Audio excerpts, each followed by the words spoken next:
Hi, I'm Peter Adamson, and you're listening to the History of Philosophy podcast, brought to you with the support of King's College London and the Leverhulme Trust. Online at www.historyofphilosophy.net. Today's episode, The Second Self, Aristotle on Pleasure and Friendship. When you think of the good things in life, what springs to mind? Perhaps a nice meal, a glass of fine wine, pleasant conversation with friends. Or maybe you're less high-minded and will go straight for sex, fast cars, and cold hard cash. But as we saw last time, Aristotle identifies the good life as the life of reason and virtue.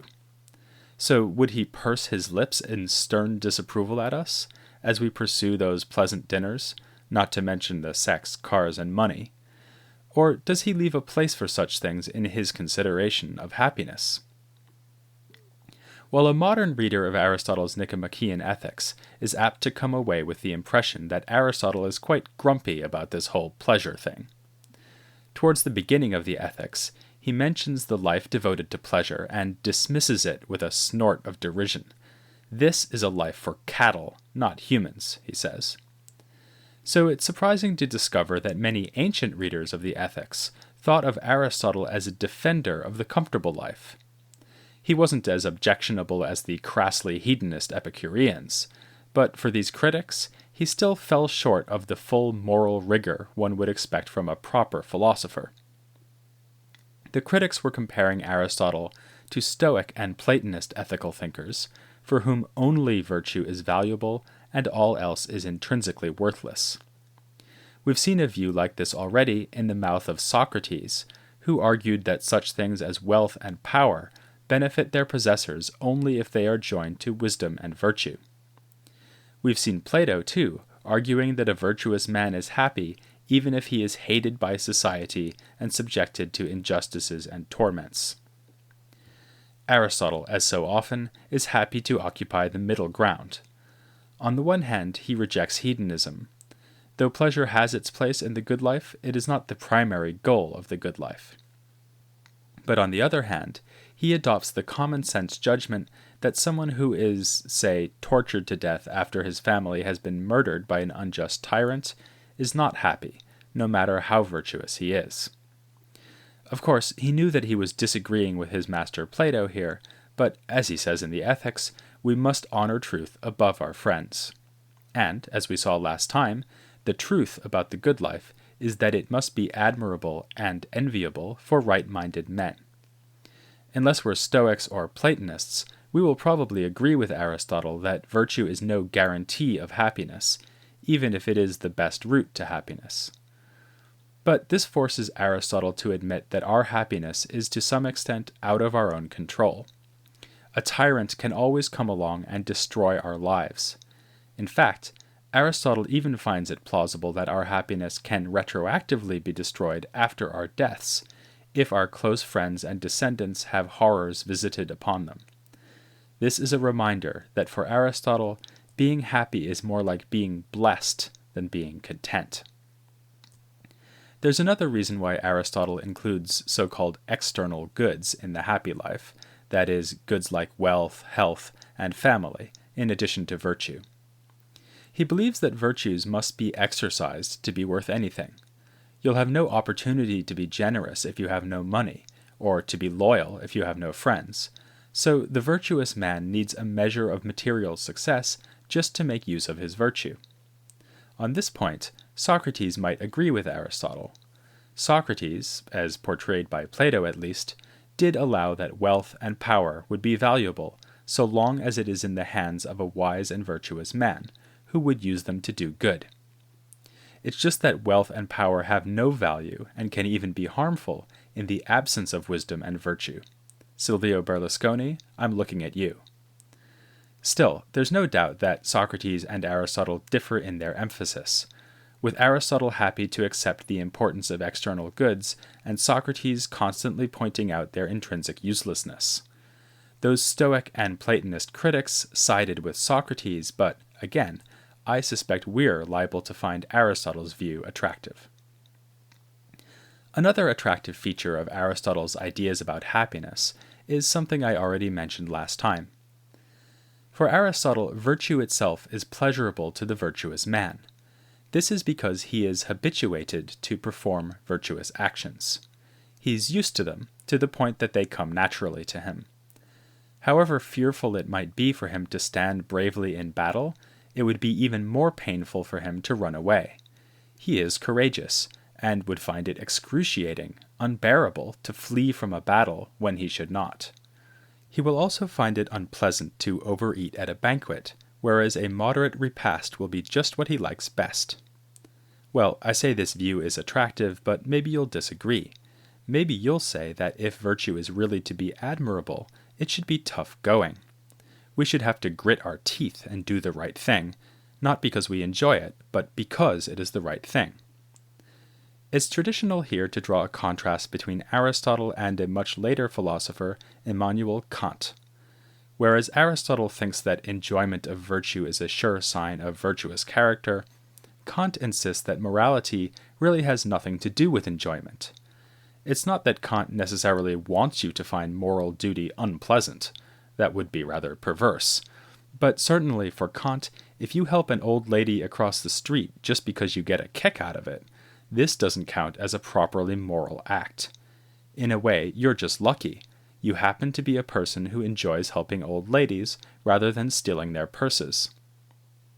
The right reason for helping the old lady is that it is your duty, and any enjoyment you take in this is morally irrelevant, even if it is a nice bonus. Now, it must be said that Kant has a point. Aristotle's theory of virtue depends heavily on the idea of habituation. You become virtuous by being trained in virtue as you grow up. This means that if you don't get the right upbringing, you will not take enjoyment in the right things, and so you will not be virtuous. Thus, Aristotle is vulnerable to what is sometimes called the problem of moral luck. That is, our ethical condition should not be a matter of happenstance, it should be up to us to control. Aristotle has a reply ready. He will say that there are indeed people who manage to do the right thing against their ingrained habit and inclination. These are people with enkrateia, which means something like self-control. Outwardly, the self-controlled man and the virtuous man seem very similar. They both will stand fast in battle, eat moderately at table, help the old lady across the street. The difference is that whereas the virtuous man enjoys doing these things and does it out of habit, the self-controlled man would rather run away in battle, eat like a pig, and ignore the old lady. Yet, he does the right thing because he knows that's what he's supposed to do. Now Aristotle will ask his usual question. Who would we admire more, and who would we rather be? I guess it's clear that we'd rather be the virtuous man, but the question of whom we admire more is trickier. When I think about this, I find myself changing my mind depending on the example. Someone who has to exert self-control to avoid snatching old ladies' purses seems to me less admirable than someone who would never consider doing any such thing. But someone who fights bravely in battle, even as every fiber of his being tells him to run, or someone who has to exert willpower to stay on their diet and eat moderately, seems to me more admirable than people who do these same things naturally and with enjoyment. So it's not clear to me who has the better of this dispute between Aristotle and Kant. Of course, Aristotle recognizes that not everyone does the right thing, so he identifies two other character types in addition to the virtuous and self-controlled men. Completely opposed to the virtuous man is the vicious man, who does bad things the way the virtuous man does good things. He naturally, and out of habit, runs away from battles, snatches purses, and gobbles up cakes. He's not very interesting, really. His only use is to serve as a bad example. More fascinating is the bad twin of the self-controlled man, the weak-willed man. Aristotle calls this condition of weak will akrasia, often translated as incontinence. Someone with this defect of character knows what he should do, unlike the vicious man, but he is unable to do it because he is overcome by his desires and the prospect of pleasure or avoiding pain. Akrasia is precisely the phenomenon that Socrates claimed was impossible when he said that no one does wrong willingly. If you recall, his reasoning went like this. When we make choices, What we are doing is trying to choose what is good, or what is best. So there is something self-defeating, even contradictory, about consciously choosing what is bad. It is tantamount to thinking, I reckon the best thing to do is this bad thing. Aristotle explicitly refers to Socrates and admits that he has leveled a powerful challenge against the possibility of akrasia.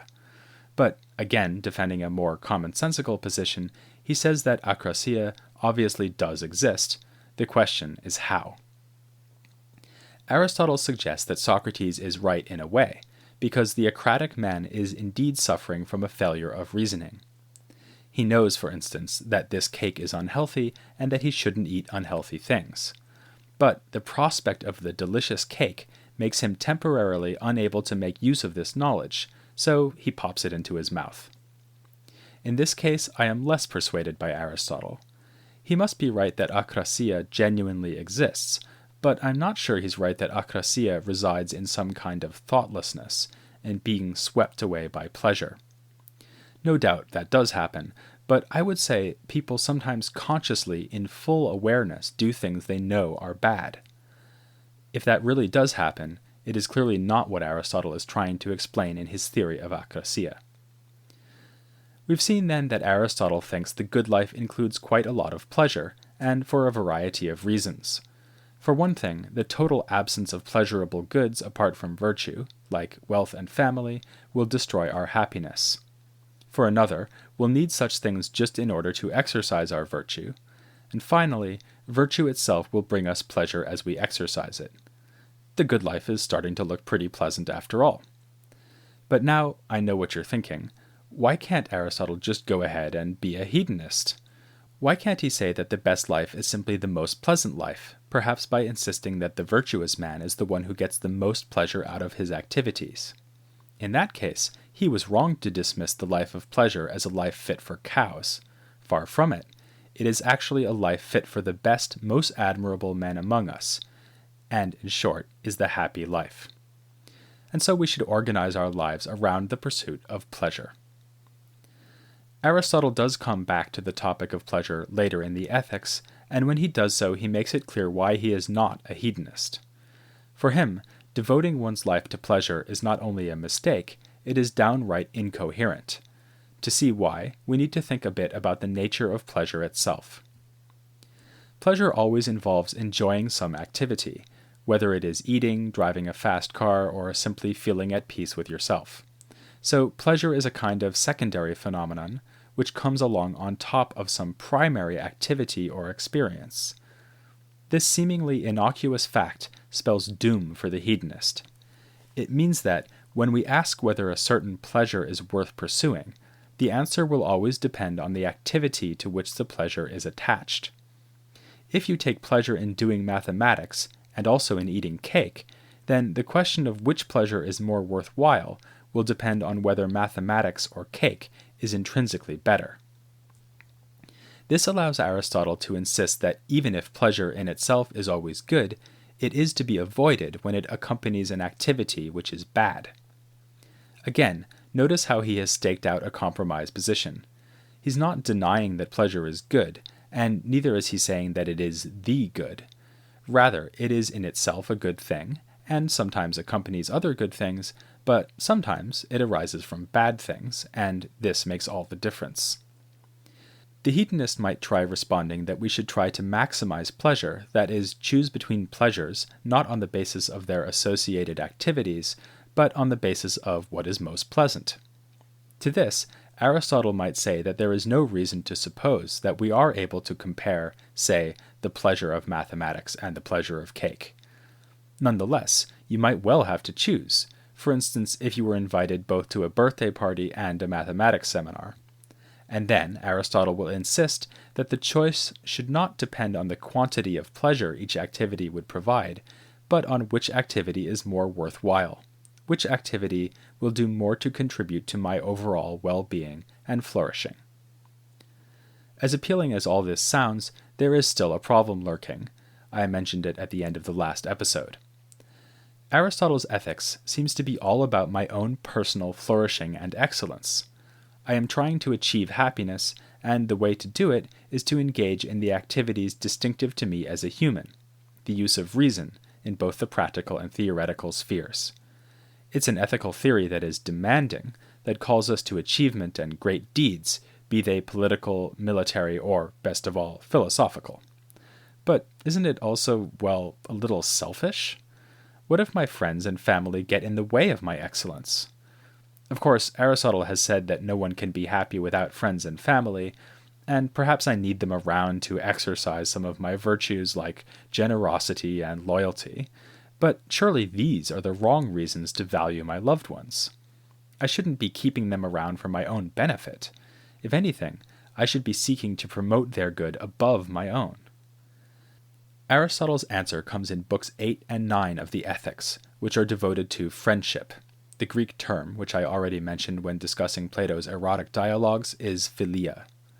It's worth emphasizing that 2 out of the 10 books of the Ethics are about this topic. Clearly, this is something Aristotle took seriously, though I don't think it is necessarily because he felt that ethics needs to be other-regarding rather than self-regarding. His ethical theory is fundamentally eudaimonist, meaning that it seeks to ground ethics in the eudaimonia, or happiness, of the ethical agent, rather than in some kind of responsibilities or duties the agent owes to other people. But Aristotle definitely thought the virtuous person would have friends. In fact, he thought something much stronger than this. He thought that in the strict and proper sense, only the virtuous person can have friends. According to Aristotle, there are 3 kinds of relationship that we count as friendships. Some friends spend time together simply because it is useful to both parties.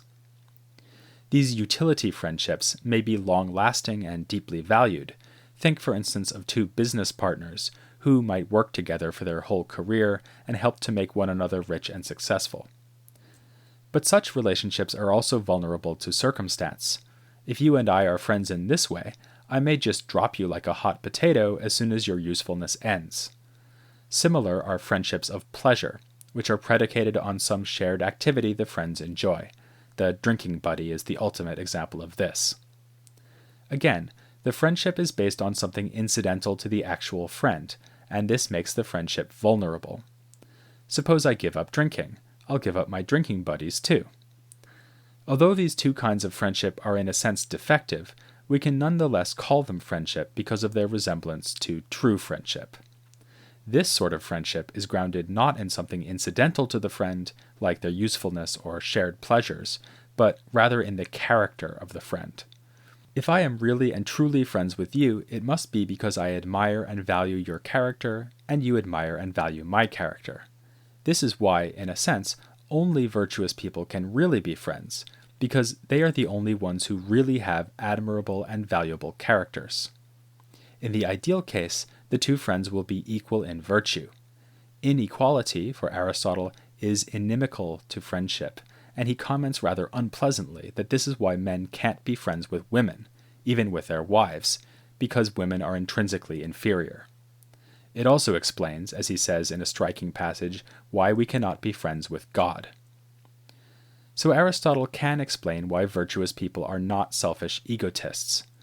They may not cherish the worth of all other humans. Indeed, it sounds like they will have little but scorn for most people, an impression we'll see confirmed when we get to Aristotle's thoughts about slavery in a future episode.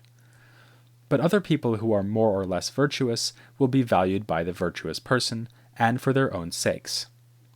In the ideal case of virtue friendship, Aristotle even says that the virtuous man considers the friend a second self, and will consider his deeds to be effectively his own. This, again, is a noble idea, though one might worry that it collapses back into egotism after all. If, in an ideal virtue friendship, my friend is for all intents and purposes another me, doesn't that show that virtue is really selfish?